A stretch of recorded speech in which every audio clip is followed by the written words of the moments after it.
what's the most useful piece of knowledge you know that you feel like sharing? A high-pitched disarming scream is very effective for self-defense. I learned this at Kendo, and even when I forewarn people it still scares the bejesus out of people. The bewilderment that results can give enough time to disarm / hurt someone or escape, though you need to combine the scream with running at the attacker first. Kind of think how people are frightened of small aggressive dogs. Rabbits got the right idea. I had to catch mine when it escaped once, knowing perfectly well it was gonna do the scream when I caught it. Caught, it screamed, I freaked and dropped him. Ended up catching him, but I was disappointed.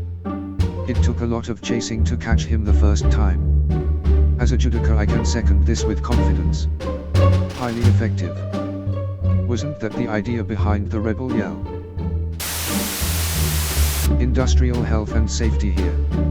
Fire extinguishers aren't everywhere in public because someone expects you to be a hero and put out a fire you could escape from.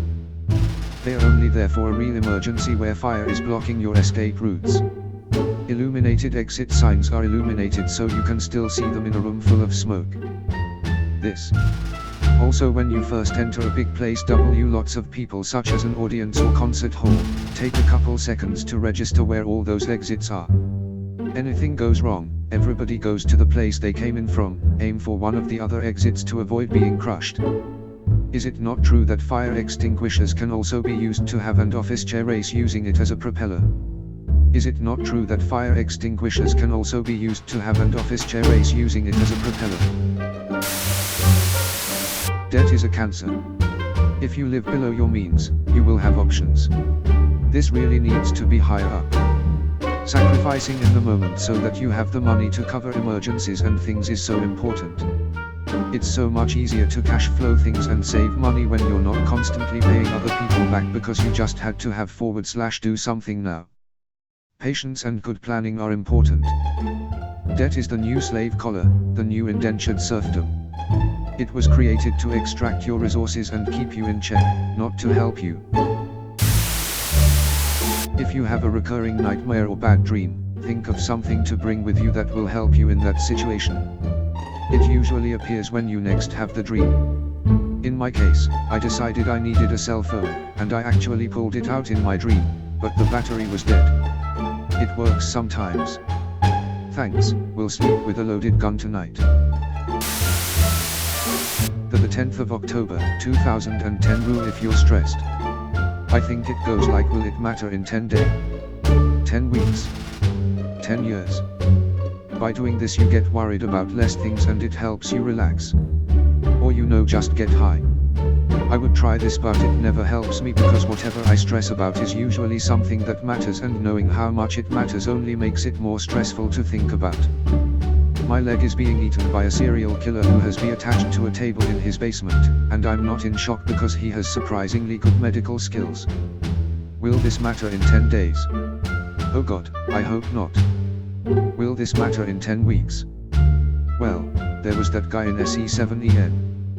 Will this matter in 10 years? Hey, probably not. I can stop worrying. Oh God, he's getting more hot sauce. Before you go to the bathroom, make sure there is toilet paper. I have learned the hard way multiple times. I have sticky poop. Make sure you make a cradle for your crap with toilet paper before you dump. The reward for being a responsible person is more responsibility. This is the realist part of adulthood. Wow, that is so true. If you're having legal issues in the US, ESP tax or immigration issues, but haven't got a lot of money, call the nearest law school. Most law schools have clinics where students practice under a limited license with attorney supervision in order to gain pro bono hours to graduate. They can answer questions, explain any paperwork and how to fill it out, help you find where to go next or where you can find resources, etc.